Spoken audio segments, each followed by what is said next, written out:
De lo que me toca hablarles hoy es de herramientas para acoplar fenología y disponibilidad de recursos en soja. ¿Por qué ajustar fenología? ¿Por qué es importante? Bueno, porque no todos los momentos fenológicos de la soja y de cualquier cultivo son igualmente críticos para determinar el rendimiento.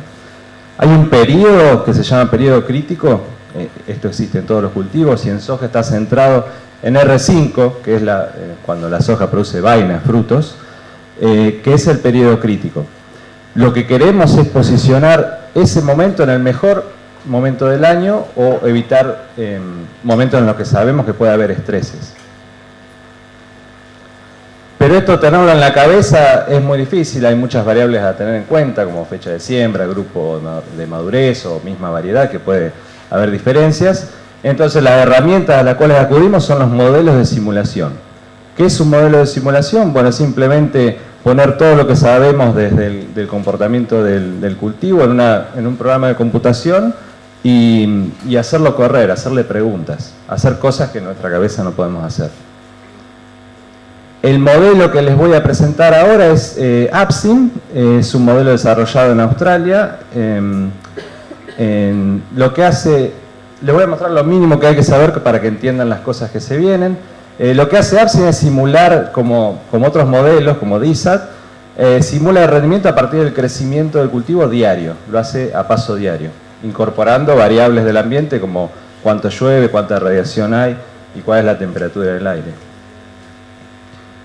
Lo que hace es determinar el crecimiento potencial día a día, viendo como variable de entrada cuánto es la radiación que llega ese día, cuál es la cobertura, o sea, qué proporción de esa radiación el cultivo intercepta, y lo multiplica por una EUR, que eso es cuántos gramos de biomasa de crecimiento produce por cada unidad de luz interceptada.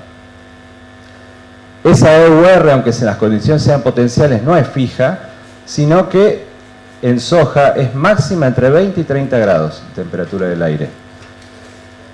Por debajo de 20 grados y hasta 10, esa EUR cae, debajo de 10 se considera más o menos que no hay actividad fotosintética o es muy baja, y encima de 40 tampoco. Así que este crecimiento potencial es afectado a su vez por la temperatura.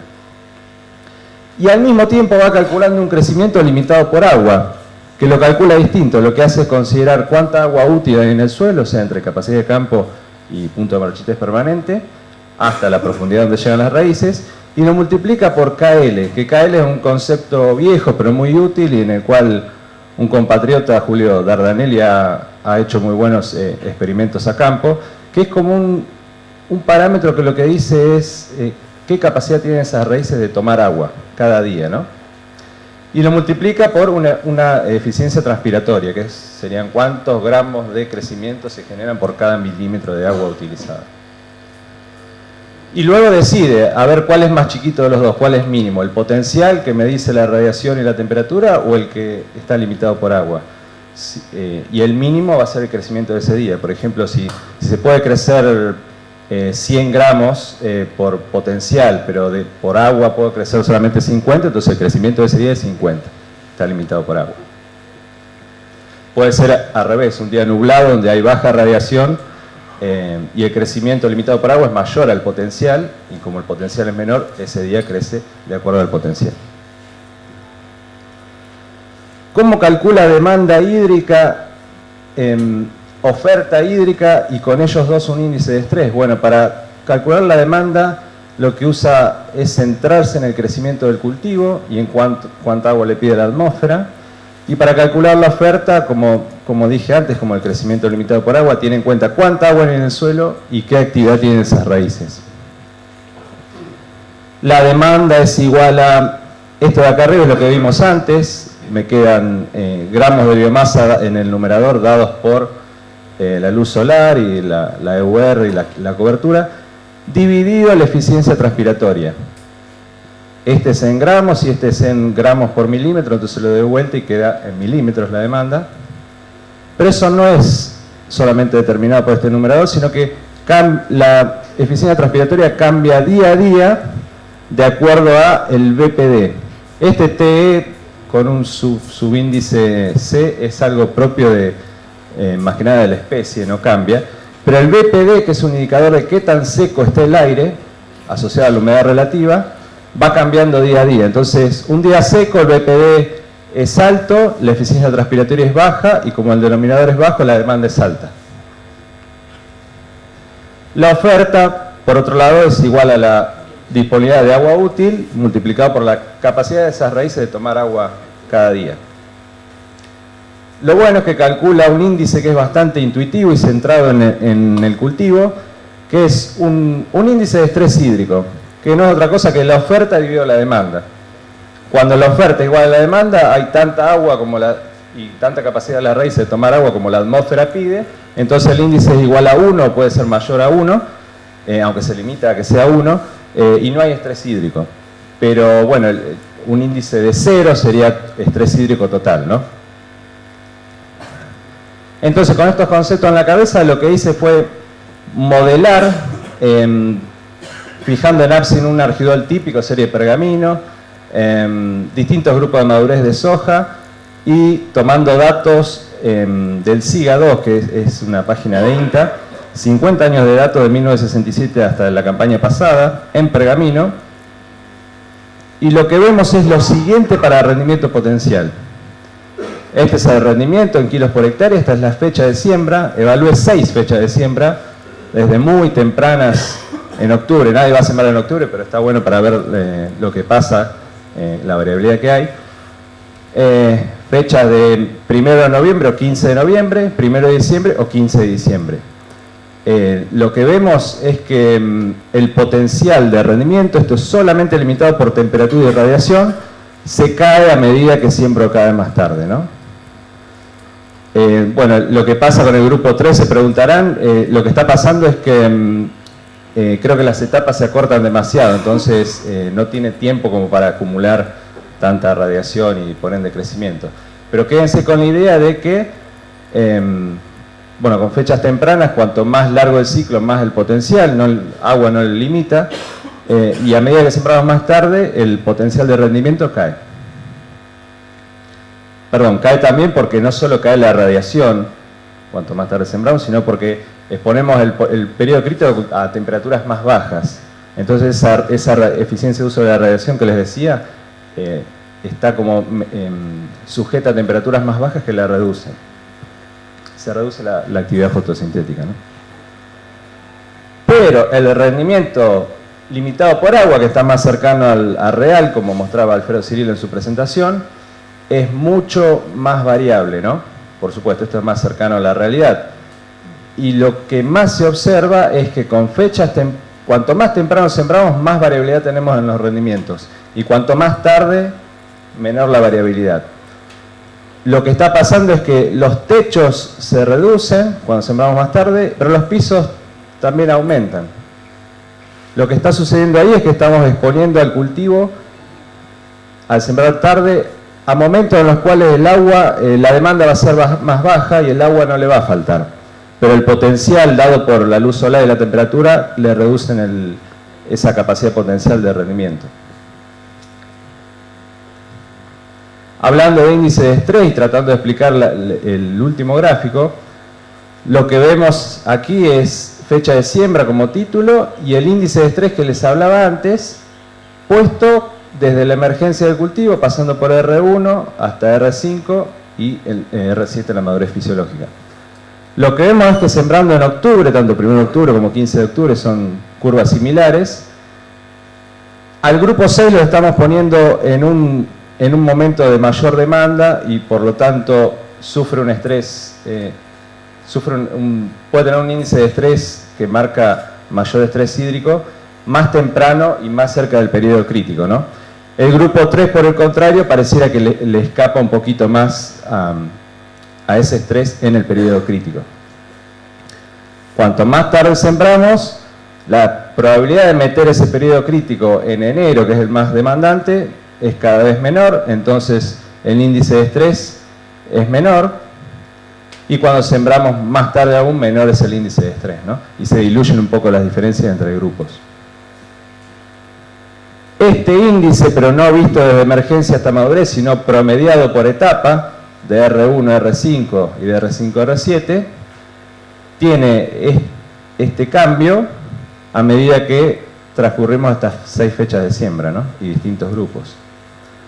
Como verán, lo que pasa en siembras muy tempranas es que estamos exponiendo por ejemplo aquí, el más evidente es el grupo de madurez 6, estamos pateando el periodo crítico del grupo de madurez 6 hacia enero, el periodo más demandante del año, en términos de agua, ¿no?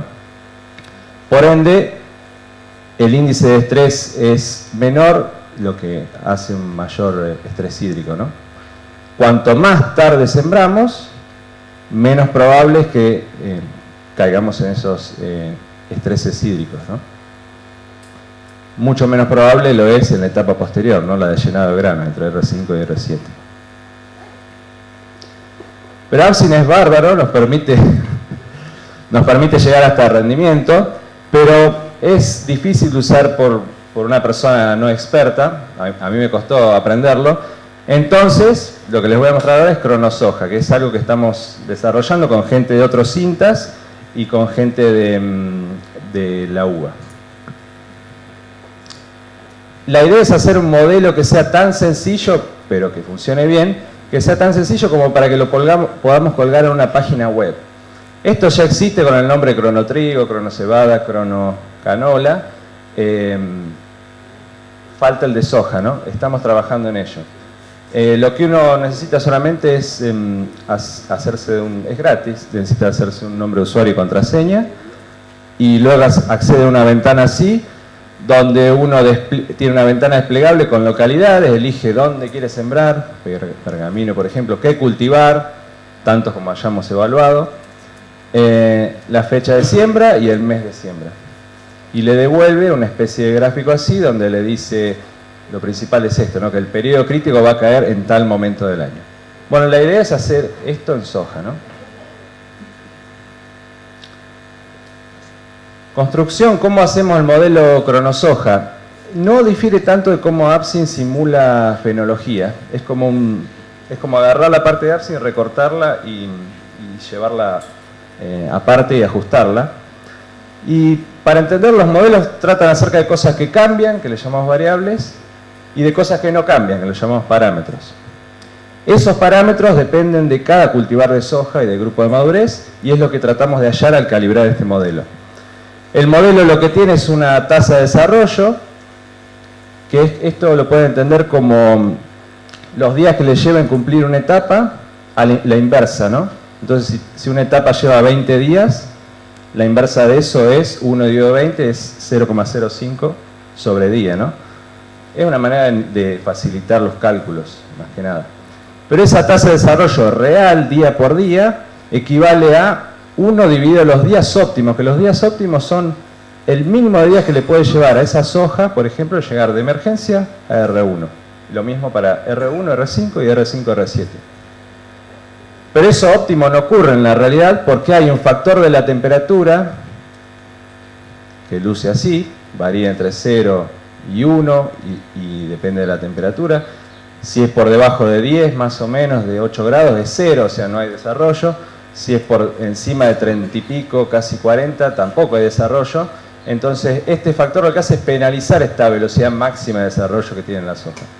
Y eso lo multiplicamos por otro factor que es tal vez más importante, que es un factor del fotoperíodo, que luce así, tiene un parámetro, cosas que no cambian, de cada cultivar, y asociado al grupo de madurez, que se llama fotoperíodo crítico, que en sí, ese quiebre de ahí, ¿no?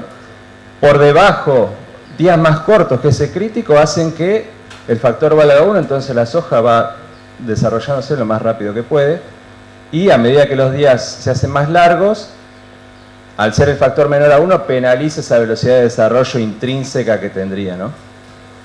Y bueno, lo que estamos haciendo es calculando esto. Para que sepan además, esta función de la temperatura es única de la especie de soja, entonces no la tengo que calibrar, son menos parámetros. Lo que tengo que calibrar son, para cada variedad, los días óptimos para emergencia a R1, perdón, no expliqué las escalas, esto es emergencia, Uno es R1, pero el 2 no es R2, es R5. Es una manera de ponerlo a la misma escala, ¿no? Y el 3 es madurez fisiológica, R7. Entonces lo que tengo que calibrar con el cronosoja son los días óptimos para cada etapa y el fotoperiodo crítico y la sensibilidad. Esto ya lo sé porque es de la especie soja. Lo que hacemos son muchos experimentos a campo en varias localidades y con muchas fechas de siembra para desparramar bien esas combinaciones de temperatura del aire y fotoperiodo.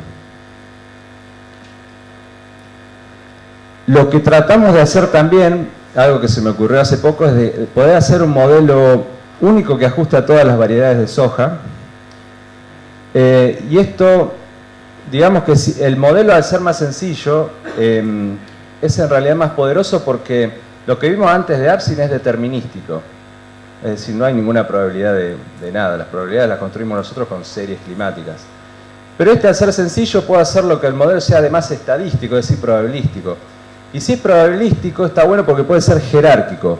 Que sea jerárquico quiere decir que va a haber dos jerarquías. Una jerarquía en la cual ajusto... 5 minutos. Una jerarquía en la cual ajusto... sí, ajusto este modelo para cada soja.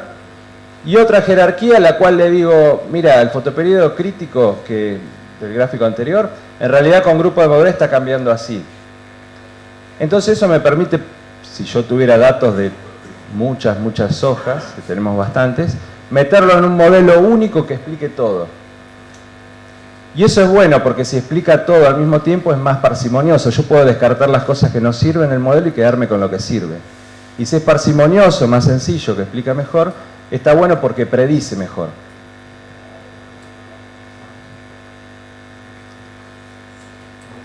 Algo que no mencioné es que lo que me entusiasma es poder calibrar este modelo de esta manera, jerárquico, que sea más parsimonioso, que prediga mejor.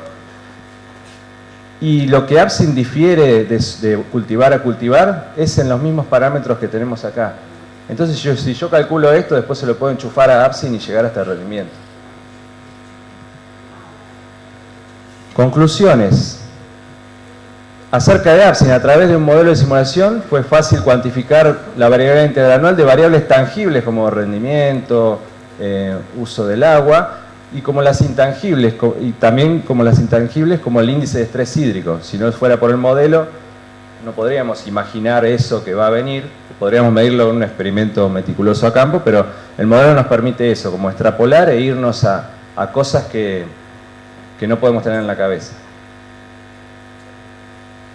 Posicionar el periodo crítico fuera de enero reduce las probabilidades de estrés hídricos, pero baja el potencial. Esto tal vez es sabido también por los maiceros. Y al igual que maíz tardío, también esto tal vez sea sabido, sembrar más tarde reduce la variabilidad de los rendimientos, bajando los techos y subiendo los pisos. Acerca del cronosoja, sería posible contar con un modelo simple, pero de buen poder predictivo, dado su carácter probabilístico, es decir, no es solo determinístico como el Absin, y jerárquico. Y es, bueno, un trabajo futuro que debería terminarlo para que se puedan sembrar soja. Ahora ya esta campaña no llego, pero para 2019. Y les haré saber si ni bien la página web esté lista. Y muchas gracias. Cualquier duda pueden escribirme a mi mail y se necesita la presentación también.